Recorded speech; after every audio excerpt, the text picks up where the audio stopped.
శ్రీమాత్రే నమః. సద్గురు జ్యోతిష్యాలయం వారి యొక్క విశ్వావసునామ సంవత్సర 2025 మార్చి 29 నుండి మొదలు పెడితే మళ్ళీ 2026 మార్చి 28 వరకు వచ్చే ఈ తెలుగు నూతన సంవత్సరంలో వచ్చినటువంటి సంవత్సర రాశి ఫలితాలని మనం ఇప్పుడు తెలుసుకోబోతున్నాం. ప్రతి ఒక్కరికి ఏముంటుందంటే, గురుగారు నాకు ఎలా ఉండబోతుంది ఈ సంవత్సరం, నాకు ఆరోగ్యం ఎలా ఉంటుంది, నాకు ఐశ్వర్యం ఎలా ఉంటుంది, నా వ్యాపారం ఎలా ఉంటుంది, నాకు ఉద్యోగం ఎలా ఉంటుంది, నాకు అసలు ఉద్యోగం వస్తుందా రాదా, నాకు వివాహం అవుతుందా అవదా, నాకు సంతానం కలుగుతుందా కలగదా, నా వ్యాపారం అభివృద్ధి అవుతుంది, నేను విదేశాలకి వెళ్తానా వెళ్ళనా, ఎన్నో ప్రశ్నలతో కూడినటువంటి ఆ ప్రశ్నలకు సమాధానమే ఈ గోచార గ్రహస్థితి. ఇందులో మళ్ళీ చెప్తున్నాను, గోచార గ్రహస్థితి మీ యొక్క వ్యక్తిగత జాతకానికి ఒక 30 నుంచి 40% మాత్రమే వర్తిస్తుంది. మీరు పుట్టినటువంటి ఆ లగ్నం, మీ యొక్క టైం ప్రకారం ఒక లగ్నం ఉంటుంది, మీ నక్షత్రం ఉంటుంది, మీ పాదం ఉంటుంది, దాని ప్రకారంగానే సంపూర్ణ జాతకాన్ని తెలుసుకోవడం కుదురుతుంది. నేను చెప్పే ఈ గోచార ఫలితాన్ని కొంతవరకు తీసుకోండి. తర్వాత మీ యొక్క వ్యక్తిగత జాతకాన్ని మీ పరిసర ప్రాంతాల్లో ఉన్నటువంటి గురువులను సంప్రదించండి. గురుగారు నాకు ఈ సంవత్సరం ఎలా ఉంది, నాకు జాతకం చెప్పండి అని వారి దగ్గర అవసరమైతేనే తెలుసుకోండి. మళ్ళీ చెప్తున్నాను, ప్రతి దాంట్లోనూ ప్రతి ఎపిసోడ్లోనూ నేను చెప్తూ ఉంటాను, జాతకం పడుతున్న వర్షానికి ఒక గొడుగు మాత్రమే, కానీ జాతకం జీవితం కాదు. మీరు మిమ్మల్ని నమ్మండి, మీ ఇష్టదైవాన్ని నమ్మండి, మీ కులదైవాన్ని నమ్మండి, మీ జీవితం బాగా ఉంటుంది. మరి లేదు గురుగారు, మేము మీ దగ్గర తెలుసుకోవాలనుకుంటున్నామని చాలామందికి ఉంటుంది కదా. మా దగ్గర తెలుసుకోవాలనుకుంటే కింద కనబడుతున్న మా నంబర్కి మీ పేరు, date of birth, time of birth, place of birth WhatsApp చేయండి, కాల్ చేయకండి. అది చూసిన తర్వాత మా అడ్మిన్స్ మీకు రిప్లై ఇస్తారు. విజయోస్తు. ధనుసు రాశి మూలా నక్షత్రం మరియు పూర్వాషాఢ నక్షత్రం మరియు ఉత్తరాషాఢ నక్షత్రం యొక్క మొదటి పాదంలో పుట్టిన మీరు ధనుసు రాశి వారుగా పరిగణించబడుతున్నారు. ఈ విశ్వావసునామ సంవత్సరం మీకు ఎలా జరగబోతుందంటే, ఫస్ట్ మీకు అర్ధాష్టమ శని ప్రారంభమవుతుంది. వృశ్చిక నుంచి మీకు ట్రాన్స్ఫర్ అవుతుంది. కాస్త నోరు అదుపులో పెట్టుకోవాలి. ధనుసు రాశి మిత్రులారా, మీరు ముందు నోరు అదుపులో పెట్టుకోవాలి ఫస్ట్. ఈ సంవత్సరం ప్రాముణ కానీ సంవత్సరం చాలా బాగుంటుంది. తృతీయ శని కావున చాలా వరకు అనుకూలుడు. రుణ విముక్తి, భూగ్రహ సంపాదన, ఉద్యోగ ప్రాప్తి కలుగుతుంది. స్వబుద్ధితో యత్నించి కార్యక్రమాలను సత్పవి బాగుంటారు. అన్నదమ్ముల యొక్క వర్గంలో గల పేచీలు పరిష్కరించబడుతుంది. అర్ధాష్టమ శని ఒకటచే విశేషించి శ్రమకారకుడుగా ఉంటున్నాడు ఈ కాలము. అనేక సమస్యలు వచ్చే అవకాశాలున్న ఎదుర్కొనే శక్తి ఉంటుంది. జాగ్రత్త అవసరము. కళత్రపీడ, ఆస్తి ఇబ్బందులు, శారీరక మానసిక శ్రమ, స్వస్థన అని వాత బాధలు కలిగే అవకాశాలు ఉన్నాయి. ఆరోగ్యం పట్ల జాగ్రత్త. ఏదైనా గాయం తగిలే అవకాశాలు మీ శరీరంలో ఎక్కువ శాతం ఉంది కాబట్టి జాగ్రత్త. భార్యాభర్తల మధ్య విభేదాలు మిశ్రమంగా ఉంటుంది, కాస్త జాగ్రత్తగా మాట్లాడుకోవాలి.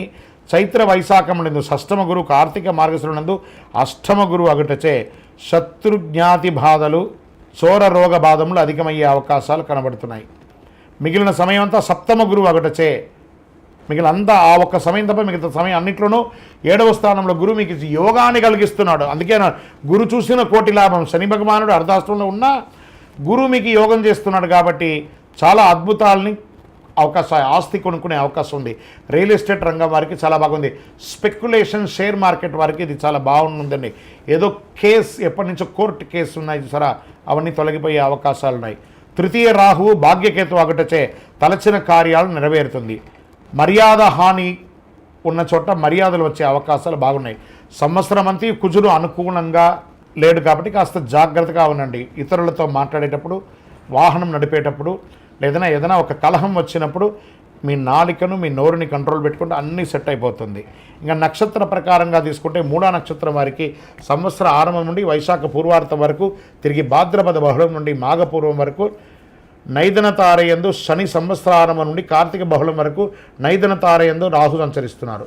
పూర్వాషాఢ నక్షత్రం వారికి వైశాఖ బహుళం నుండి భాద్రపద బహుళం వరకు, తిరిగి మాఘ బహుళం నుండి సంవత్సరాంతం వరకు నైదన తారయందు శని, ఆషాఢ బహుళం నుండి సంవత్సరాంతం వరకు జన్మతారయందు కేతు సంచరిస్తున్నాడు.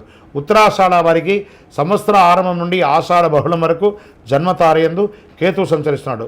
మొత్తం మీద ఈ సంవత్సరంలో 70-30గా మీకు తీసుకోవచ్చు. ఈ 70% అనుకూలం, 30% ప్రతికూలం ఉంది. ఈ ప్రతికూలాన్ని అనుకూలంగా మార్చుకోవడానికి ఏమేమి ప్రయత్నాలు ఉన్నాయో అవన్నీ కూడా చేయండి. ఇష్టదైవ ప్రార్థన అవశ్యం. 7 అనే ఒక సంఖ్య మీకు చాలా కలిసి వస్తుంది. Red colour and pink colour మీకు చాలా కలిసి వస్తుంది. శివాలయానికి ఏదైనా మీ పక్కన ఉన్నటువంటి శివాలయము దక్షిణామూర్తి ప్రార్థన ఎక్కువ చేయండి. పసుపు రంగుతో మాల, పసుపు రంగు వస్త్రాన్ని స్వామివారికి ధరింపజేయండి. 9 అనే ఒక సంఖ్య గల చెప్పుని పేదవాళ్ళకి ఎవరికైనా దానంగా ఇవ్వండి. మీ వయస్సు ఎంత ఉందో అన్ని సంఖ్యతో మీ నక్షత్రం రోజు పరిసర ప్రాంతాల్లో ఏదైనా ఒక దేవాలయంకి వెళ్ళి ఆ దీపాన్ని వెలిగించండి. ఇంకను సకల దోషాలు తొలగి ఆనందంగా ఉండడానికి అతి శక్తివంతమైనటువంటి కరుంగాళి మాలను ధరించడానికి ప్రయత్నం చేయండి. మళ్ళీ చెప్తున్నాను, ధనుసు రాశి విద్యార్థులారా, మీరు అద్భుతమైనటువంటి విద్యను సాధించే ఒక మహా సంవత్సరంగా ఈ 2025-26 ఉండబోతుంది. గెట్ రెడీ, విజయోస్తు. ద్వాదశ రాశుల్లో ఉన్నటువంటి మీరు ఆయురారోగ్య ఐశ్వర్య భోగభాగ్యాలతో ఉండాలని అఖిలాండ కోటి బ్రహ్మాండ నాయకుడు శ్రీ ధర్మశాస్త్ర అయ్యప్ప స్వామి వారిని సదా సర్వావస్థలందు మీకోసం, మీ క్షేమం కోసం ప్రార్థన చేస్తున్నాం. మీరు తిరుపతికి వచ్చినప్పుడు మన అయ్యప్ప స్వామి వారి 18 అవతారముల దేవాలయం జీవకోన తిరుపతిలో ఉంటుంది. రైల్వే స్టేషన్ నుండి, బస్టాండ్ నుండి 3 కిలోమీటర్ దూరంలో.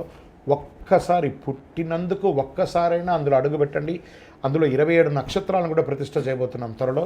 మీరు వచ్చి దర్శనం చేసుకోండి. మీ యొక్క దోషాలన్నీ తొలగి ఆనందంగా ఉండండి. వందే మాతరం, వందే మాతరం, వందే మాతరం. శరణమయ్యప్ప.